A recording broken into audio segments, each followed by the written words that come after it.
예, 할렐루야. 오늘 10월 2일 금요일 날짜입니다. 오늘 본문 말씀은 예레미야 40장 7절에서 16절 말씀입니다.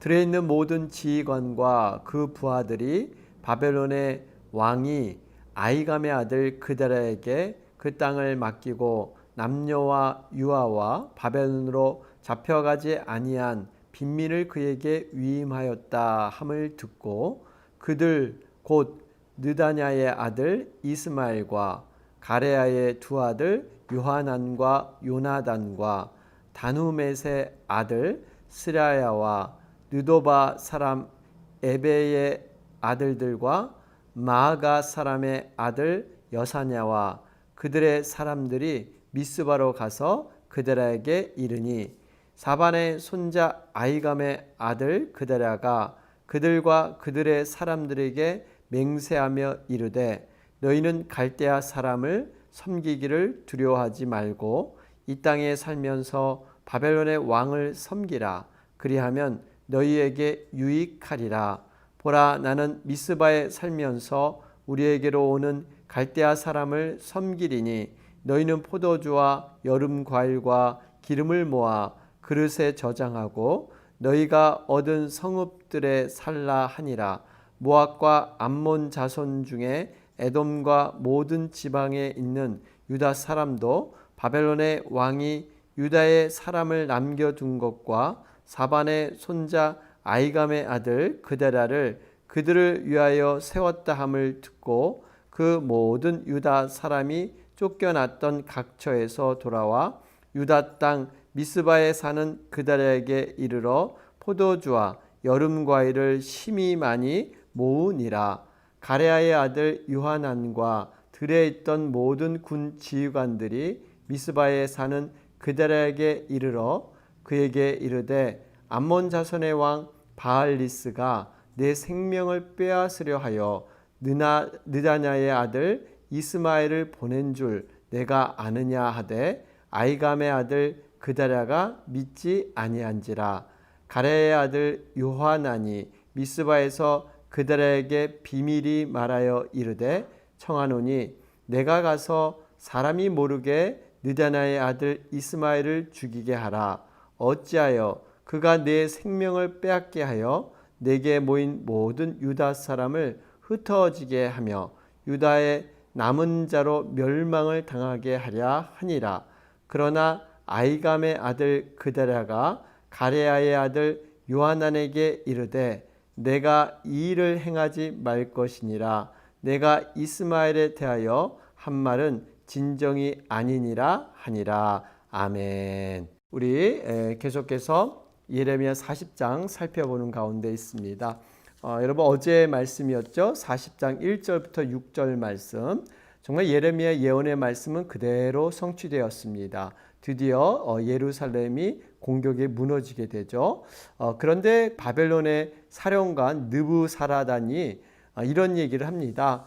왜 너희들이 무너지게 됐느냐? 그것은 하나님 앞에 번제하고 순종하지 않았기 때문이다. 여러분, 이방인의 장군의 입을 통해서 정확하게 유다의 영적인 상태, 지금 전쟁에 패한 이유를 설명하고 있습니다.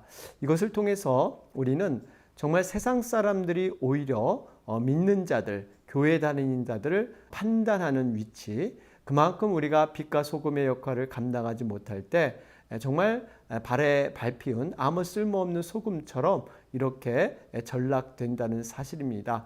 또 하나는 하나님께서는 어떠한 방법으로든지 하나님의 사람들에게 하나님의 뜻을 전달한다는 것입니다. 나귀의 입을 통해서도 하나님의 뜻을 나타낼 수가 있습니다. 그렇기 때문에 우리가 세상에 부끄러움을 당하지 않도록 신앙으로 무장해서 그리스도의 빛과 소금 또 향기의 역할을 우리가 감당해야 합니다. 그러면서 이 예레미야가 사실 바벨론으로 그가 옮겨지면 그곳에서 안정된 생활을 가질 수 있었습니다. 그럼에도 불구하고 그는 자신의 백성들이 여전히 그를 정말 인정하지 않는 선지자로 여기지만 그 고난도 감당하면서 끝까지 그 백성과 함께 있기를 정하는 것을 볼 수가 있습니다. 이것이 어떻게 보면 소명의식이죠. 그는 여전히 유다에 남아서 이렇게 함께 말씀을 나누고 백성을 위로하는 일을 합니다. 그런데 6절에 보니까 미스바에 가서 이 미스바에 모두 모여서 이 일을 감당하는 것을 볼 수가 있습니다. 여러분, 이 미스바라는 곳은요, 중요한 위치에 있는 도시이기도 합니다. 왜냐하면 이 미스바는 이 남과 북 이스라엘이 이렇게 갈라지는 지점에 위치하고 있습니다. 예루살렘 북쪽에 한 12km 지점에 위치하고 있는데요. 사실 미스바가 굉장히 영적인 도시였죠. 우리 사무엘상 7장에 보면 사무엘이 이스라엘에 모여서 회개의 성회를 이루었던 곳이 바로 이 미스바입니다. 블레셋이 갑자기 쳐들어오게 되죠. 그런데 정말 이 사무엘이 적군들이 코앞에 왔지만 온전한 번제, 하나님 앞에 예배를 멈추지 않았습니다. 그랬더니 하나님께서 친히 우레로 치시고 정말 이 블레셋을 다 물리치는 이런 놀라운 영적인 도시가 바로 미스바인 것입니다. 그래서 여러분, 이 미스바는 다시 말하면 영적인 회복의 상징이 바로 미스바가 되고 있습니다. 그러니까 지금 유다가 비록 무너졌지만 이 미스바에서 정말 그 영적인 회복을 기약하면서 사람들이 이런 폐잔병들이죠. 여러 사람들이 이제 모이는 것을 우리가 알 수가 있습니다. 그러면서 오늘 말씀이 이어지고 있죠. 우리가 7절 말씀을 보니까 그다랴에게 모든 것을 맡기게 되죠. 이 소식을 듣고 나서 8절에 보니까 여러 사람들이 이렇게 미스바로 모이기 시작합니다. 여러분, 여기서 한 가지, 이 그다랴라는 사람 정말 총독으로 임명됐다는 소식을 듣고 그 당시 많은 사람들이 이곳으로 모여듭니다. 대부분은 아마 전쟁에서 패해서 도망했던 이 패장병들이 아니었을까 이렇게 추측을 하고 있죠. 그러면서 이곳에서 유다의 재건을 함께 꿈꾸면서 함께 힘을 합하는 이러한 모습을 볼 수가 있습니다. 그다랴를 생각해 보면 그다랴가 평상시 정말 교활하고 비열한 이러한 이기주의적인 이런 사람이었다면 이렇게 사람들이 모여들었을까요? 그렇지 않았을 것입니다. 바벨론 군대만큼이나 그다랴를 경계하는 그러한 사람들이 많았겠죠. 그런데 이 그다랴라는 사람은 5절에 보니까요, 사반의 손자 아이감의 아들 이렇게 소개를 하죠. 여러분, 사반이라는 사람은 어떤 사람입니까? 요시야 왕의 종교 개혁을 도왔던 이런 서기관이었습니다. 또한 그 부친인 아이감은요, 예레미야가 죽음의 위기에 처했을 때 구해 주었던 그러한 사람이기도 하죠. 사실 믿음의 명문과 정말 나라를 위해서 목숨을 아끼지 않았던 그러한 훌륭한 집안의 가문의 사람이었습니다. 이만큼 신뢰할 만한 사람, 진실된 사람, 그런 인품과 신앙의 인격이 갖췄기 때문에 이렇게 많은 사람들이 모여들게 된 것이죠. 여러분, 이를 통해서 우리 자신들도 참된 믿음으로 설 때 믿음의 사람들이 우리 주변에 모이기 시작한다는 것입니다. 정말 하나님 앞에서 우리가 믿음과 인격, 여러분 이것은 동전의 양면과 같다 그러죠. 떼와 뗄 수 없는, 믿음이 좋은데 인격이 약하다. 여러분, 정말 진정한 믿음은요, 우리의 모든 삶을 변화시켜서 하나님의 성품, 예수님의 그러한 인격을 닮아가는 것, 여러분 이것이 온전한 믿음의 모습인 줄로 믿습니다. 이런 경우 바로 다윗과도 비슷하죠. 사울의 시기로 인해서 그 쫓겨다니는 와중 가운데 다윗의 주변에는요, 환난당한 자, 빚진 자, 마음이 원통한 자, 이런 사람들이 400명이나 되는 큰 무리를 이루게 되죠. 이들이 아둘람 굴에 모여서 함께 생활하면서 서로 깎이고 다듬어서 나중에 정말 다윗 왕국의 통일을 만드는데 중요한 그런 역할들을 해내게 됩니다. 결국 이 다윗의 그 여러 가지 인생의 험난한 과정을 하나님께서는 훈련시키셔서 이러한 사람들을 품을 수 있도록 사람들을 모으게 하신 것이죠. 여러분, 우리가 진정한 신앙으로 설 때 정말 우리 옆에는 또한 그러한 믿음의 사람들이 함께 모여들 줄로 믿습니다. 자, 그러면서 근데 9절 말씀을 보니까 사람들이 모이니까 아이감의 아들 그다랴가요, 너희들 이 갈대아 사람 바벨론 사람들을 섬겨라. 그들에 대항하지 마라. 이것이 오히려 유익이다. 이런 얘기를 하고 있습니다. 어떻게 보면 이건 예레미야가 예언한 말씀을 그대로 받아들이고 있는 그러한 모습입니다. 참 대조적이죠. 그전에까지 다른 어떠한 유다의 왕들의 모습, 또 다른 고관들의 모습은요, 예레미야의 말을 무시하고 오히려 거짓 선지자로 내몰아서 죽이려고까지 했습니다. 매국노라고 그를 지명했기도 했죠. 어떻게 보면 이 지금 발언은요, 굉장히 매국적인 이러한 오해의 소지가 있는 그러한 발언이 그다랴가 했습니다. 그러나 이 그다랴는 중요한 것은 하나님의 말씀을 그대로 전하고 가르치고 있다는 사실입니다. 여러분, 사실 자기 나라가 망한다. 그리고 더군다나 이 바벨론 이방의 나라에 우리가 그를 섬겨야 된다 했을 때, 여러분, 이것이 과연 이 그다랴가 쉽게 말할 수 있는 것이겠습니까? 자신의 이익을 뛰어넘고 어떤 자신의 바램과 어떠한 눈앞에 보이는 좋은 것을 뛰어넘어서 하나님의 뜻을 찾고 그 뜻에 순종하려고 하는 이러한 믿음의 마음이기 때문에 이것이 가능했던 것입니다. 여러분, 중요한 것은 우리 자신이 생각하기에 선한 것이라고 해서 하나님께 선하다, 이런 반드시 그렇지 않다는 거예요. 반드시 눈에 보이는 것, 내 생각과 판단이 좋다고 해서 하나님의 뜻이다, 이렇게 여길 수 없다는 것입니다. 다윗은 정말 내 마음에 합한 자다 하나님이 여기시지 않았습니까? 그런데 이 다윗은 자기의 뜻대로 자기의 생각대로 모든 것을 하지 않고 내려놓고 하나님의 뜻을 먼저 생각했다는 것입니다. 우리가 그렇기 때문에요, 그때는 그것이 받아들이기 어렵고 또 이해가 되지 않더라도 정말 하나님의 큰 그림 안에서, 큰 역사 안에서 우리는 이해해야 될 줄로 믿습니다. 어떻게 보면 영적인 지도자는 바로 지금 이 그다랴와 같은 그러한 마음으로 이 말씀을 가감없이 전해야 합니다. 사람들이 귀에 가려운 것, 긁어주는 것, 육적인 편안함, 그러한 일시적인 유익을 주는 이러한 것을 전하는 것은 잠시는 좋지만 우리의 영혼이 죽어 나갈 수 있습니다. 분명한 것은 정말 영이 살아야 되는 겁니다. 믿음이 살아야 됩니다. 그렇기 때문에 우리가 말씀 그대로, 우리가 가감없이 우리가 말씀을 나누고 말씀대로 살아가는 그러한 공동체가 정말 하나님이 원하시는 공동체인 줄로 믿습니다. 그러면서 우리가 12절 말씀을 보면 지금 여러분 아시다시피 얼마나 큰 유다의 어려움이 있었습니까? 시드기야 왕 얼마나 비참하게 끌려갑니까?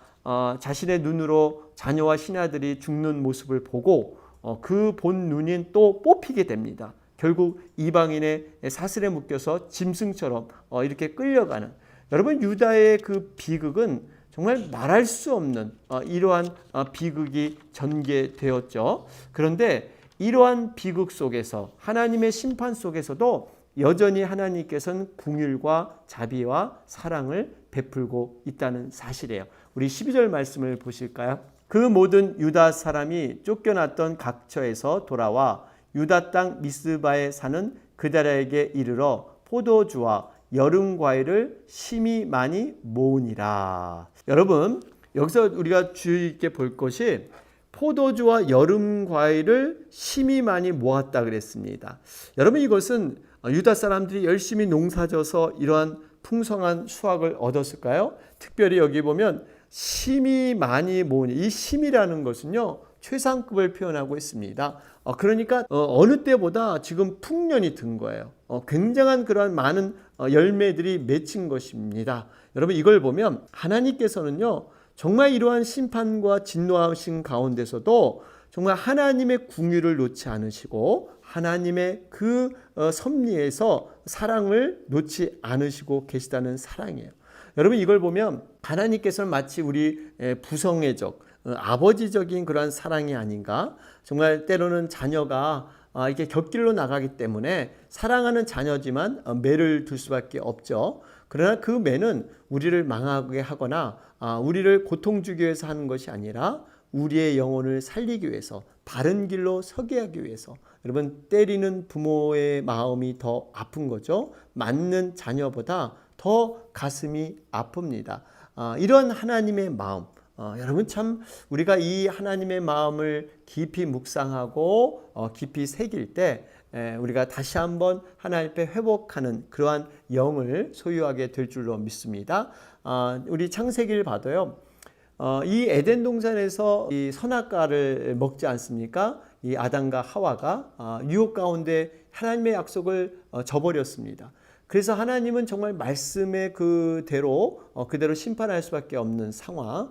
그래서 결국 여자는 해산의 고통을 갖게 되죠. 남자는 땅에서 수고하여 얻는 그런 열매를 먹어야 되는, 이러한 노동하는 이 수고의 고통을 당하게 됩니다. 그런데요, 그것이 어떻게 보면 지금 죄에 대한 형벌이고 심판인데, 지금의 세상을 돌아보면요, 이것조차도 하나님의 그 사랑과 하나님의 긍휼이 그 때리는 매 속에도 숨어 있다는 것을 우리는 알 수가 있습니다. 여자분들은요, 아이를 낳으면 고통스럽지만 또 낳은 아이 때문에 다시 한번 기쁨과 즐거움을 갖지 않습니까? 또 남자분들은 열심히 일하는 것은 물론 고통이지만 그 열심히 일한 대가를 통해서 또 이렇게 살아가는 것, 여러분 이것도 하나의 또 즐거움이고 낙이 될 수가 있습니다. 이걸 보면 하나님께서 정말 때리는 그 매 속에도 여전히 하나님의 사랑, 그 긍휼을 숨겨 놓으셔서 그렇게 나름대로 또 살아갈 수 있는 이러한 것들을 주시는, 여러분 이것이 정말 하나님의 깊은 그러한 배려인 줄로 믿습니다. 자, 그런 가운데 이제 13절 14절에 보면 특이한 현상이 사건이 등장을 합니다. 근데 그달에게 요하난이라는 사람이 찾아와서 지금 암몬 자손의 왕 바알리스의 사주를 받아서 이 이스마엘이라는 사람이 이렇게 그달야 당신을 죽이려고 한다. 이것을 빨리 막아야 된다 하는 것을 13절 14절에 말씀하고 있습니다.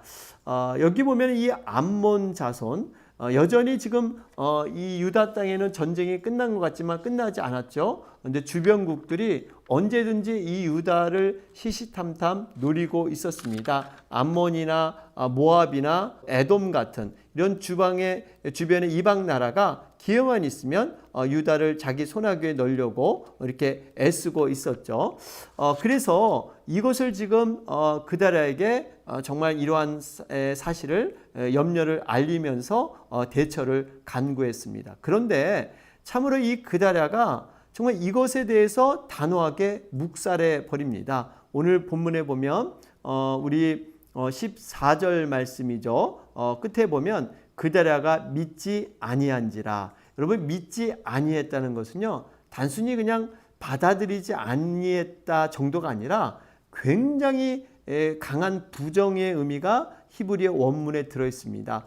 그 의미를 살리면 이렇습니다. 믿지 않으려고 작정했다. 뭐 이런 뜻이에요. 그러니까 얼마나 그 말에 귀 기울이지 않고 무시했는가 하는 것을 볼 수가 있습니다. 물론 여러 가지 이유들이 추측되고 있습니다. 하나는 지금 이러한 정보를 알려준 요하난이 지금 상대방 이스마엘을 자신의 정치적인 어떠한 원수로 생각해서 이것을 제거하기 위해서 그달야를 이용했다. 그렇기 때문에 그것을 거절했다 하는 그러한 추측을 해볼 수가 있고요. 또 하나는 사실 이 그달야라는 인물이 지금 이 미스바에서 해잔병들을 모아서 지금 나라를 재건하려고 하는 이러한 꿈이 있지 않습니까? 그렇기 때문에 자신에게 어떠한 게 반대했던 그러한 사람들조차도 품고 이렇게 세워야 된다 하는 이런 생각, 여러 가지 이유가 있겠지만 중요한 것은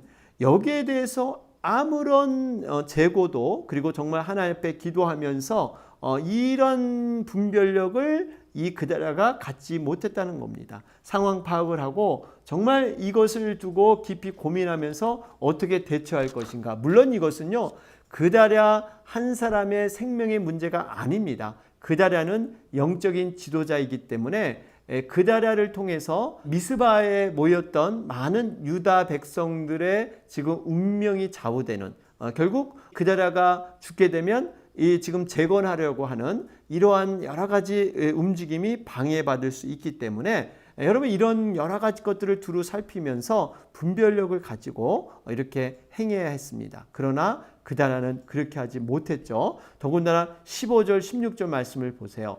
네 말이 받아들이지 않으니까 요하나니 이번에는 두 번째 찾아가서요.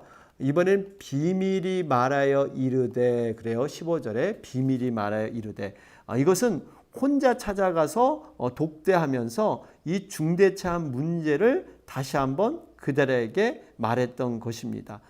그런데 정말 이것을 조금 더 받아들이지 아니했던 바로 그다랴 나중에 어떻게 됩니까? 결국 자신도 죽임을 당하게 되고 더군다나 순례객으로 왔던 70명까지 죄 없는 사람까지 죽게 되는 이러한 결과를 맞이하게 됩니다. 여러분 이것을 보면 우리가 정말 인생에 있어서 언제든지 닥쳐올 위기가 누구에게나 있다는 사실입니다. 이것을 우리가 안이한 태도로 이렇게 일관해서는 안 된다는 거예요. 우리 특별히 지금 앞에서도 말씀드렸지만 이것은 그다랴라는 그런 인물 자신의 생명의 하나로 끝나는 것이 아니라 공동체가 운명이 함께 달려있기 때문에 이것을 굉장히 신중하게 다루어야 했음에도 불구하고 그러지 못했다는 거예요. 여러분 우리가 교회 공동체도 마찬가지예요. 개인적인 실수와 허물 우리가 용서하고 덮어주고 우리가 관용할 수 있습니다. 그러나 공동체에 입히는 이러한 의도적이고 반복적인 것 여러분 하나 되는 것을 방해하고 성령의 흐름 말씀의 진리가 세워지는 것을 방해하는 것 여기에 대해서는 단호함이 필요합니다. 이것을 그냥 사랑이라는 미명하에 방관해서는 안 된다는 것이죠. 분명히 성경은 사단이 우는 사자처럼 삼킬자를 두루 찾는다 이렇게 말씀하고 있습니다. 그렇기 때문에 우리가 한 개인의 문제가 아니라 공동체적인 그러한 입장 공동체의 생각을 늘 기억하면서 이 그다랴에게 주시는 이 교훈은요 우리가 이것을 위해서 영적인 분별력을 가지고 우리가 철저히 방비하며 기도로 세워나가는 것 그럴 때만이 정말 유다의 그러한 모든 나라가 회복될 수 있다 하는 것을 우리에게 말씀해 주고 있습니다. 결론적으로 오늘 말씀을 정리해 보면요 사람을 분별하는 그러한 지도자가 되십시오. 우리는 정말 이러한 영적인 분별력 정말 하나님의 말씀 안에서 깊이 기도하는 가운데 모든 그런 행동의 삶을 옮기는 것 이것을 우리가 다시 한번 돌아보면서 우리의 오늘도 정말 하나님의 말씀으로 성령의 인도한 가운데 우리가 온전히 거할 수 있도록 위에서 함께 기도해 주시기 바랍니다. 우리 오늘 금요일 날짜입니다. 오늘은 우리가 목장 모임이 없는 날이죠. 대신 토요일 내일 중보 기도의 날이 있습니다. 7시에 기도로 함께 우리가 엎드려서 중보 기도하는 그러한 시간이 되었으면 좋겠습니다. 우리 이 시간 교회를 위해서 또 코로나 사태 회복을 위해서 우리 또 중보하는 영혼들을 위해서 간절히 기도하도록 하겠습니다. 다 같이 기도드리겠습니다.